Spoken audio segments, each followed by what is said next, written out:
The morning fog hung low over the bay, blurring the edges of everything, the bridge, the skyline, even the street below their apartment window.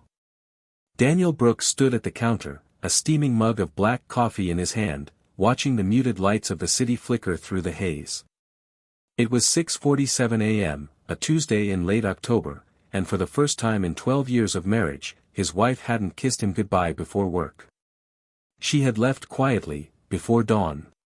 He hadn't heard the shower, hadn't felt the usual rustle of her hair dryer or the scent of her vanilla perfume drifting through their bedroom.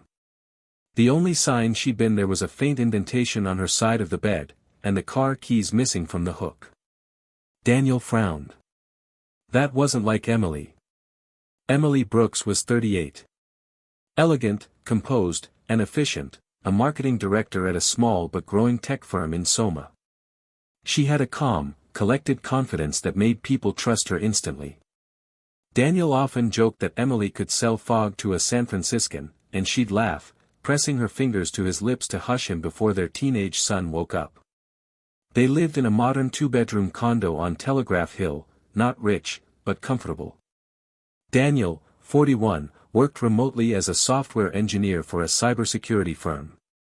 His life was predictable: code, coffee, and the rhythmic tapping of his keyboard echoing through their minimalist apartment. But lately, something had changed.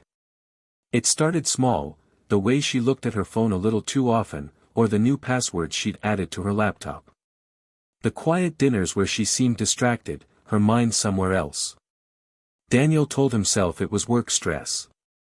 Startups were brutal. Deadlines. Clients. Late nights. Still, there was something about her tone lately, distant, cautious, like she was constantly editing herself mid-sentence.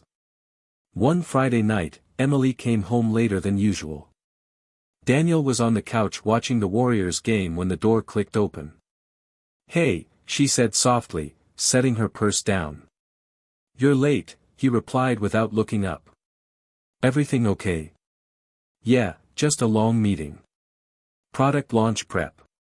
He nodded, eyes still on the screen, but he caught her reflection in the TV glass. She was smiling faintly at her phone, thumbs moving quickly.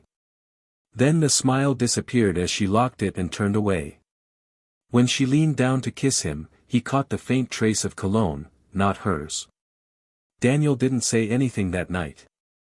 Or the next. He tried to push it away, to rationalize. Maybe a coworker hugged her goodbye. Maybe she brushed past someone in an elevator. Maybe he was being paranoid. But paranoia, once planted, doesn't die easily. By the following week, he had memorized her schedule: the 8 a.m. coffee stop at Blue Bottle, her 9 to 6 office hours, the Pilates class on Thursdays. When she started working late, twice a week, his chest tightened. One evening, unable to resist, he called her office. The receptionist hesitated before saying, "Oh, Emily left about an hour ago." Daniel's hand went cold. He hung up without replying.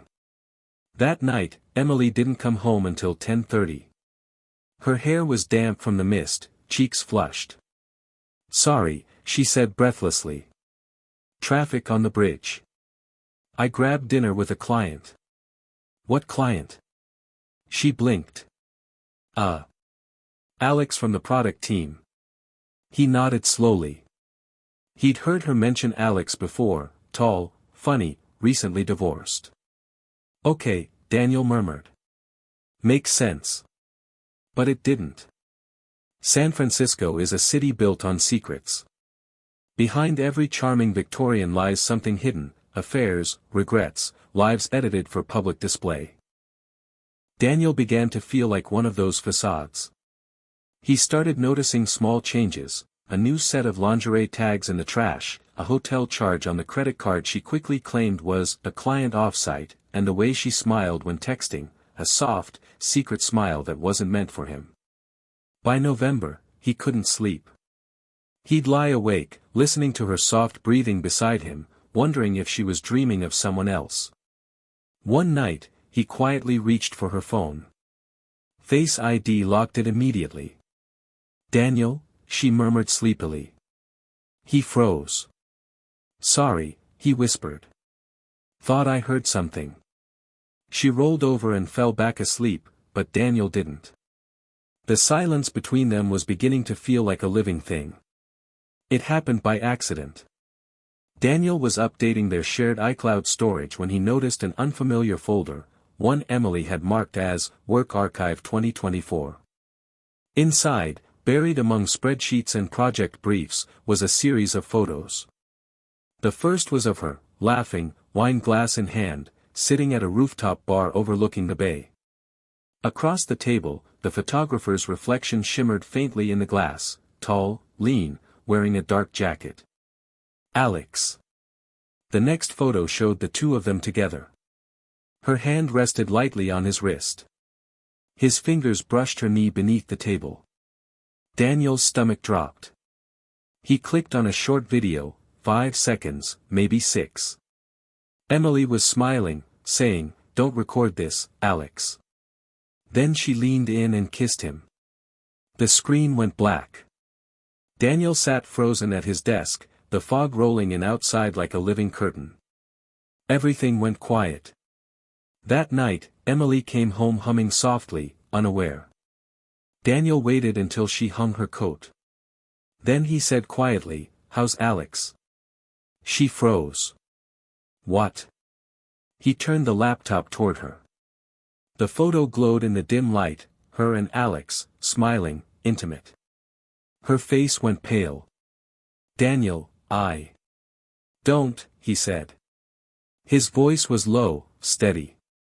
"Don't lie to me." Tears welled in her eyes. It wasn't supposed to happen. It was one night. One night, he snapped. "Emily, there are videos. There are dates. This has been going on for months." She broke down, sobbing. "I didn't mean to hurt you." He stared at her, the woman he'd built a life with, shared a child with, trusted completely, and all he could feel was emptiness. "You already did," he said. For days, they lived like ghosts. Their son stayed at his friend's house that weekend, sparing him the tension. Emily tried to explain, the loneliness, the distance, how she felt invisible in her own marriage. She said Alex made her feel alive.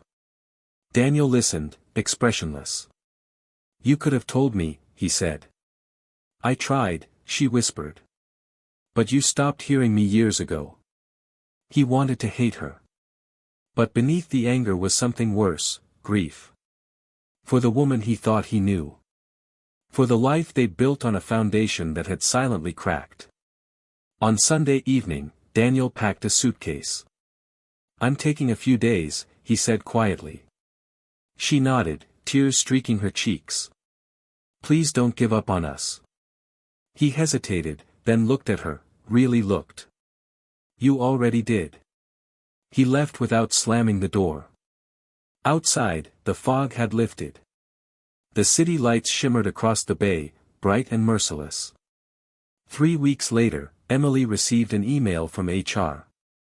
An anonymous report had been submitted to the company board, detailing her affair with a coworker, including screenshots and photos.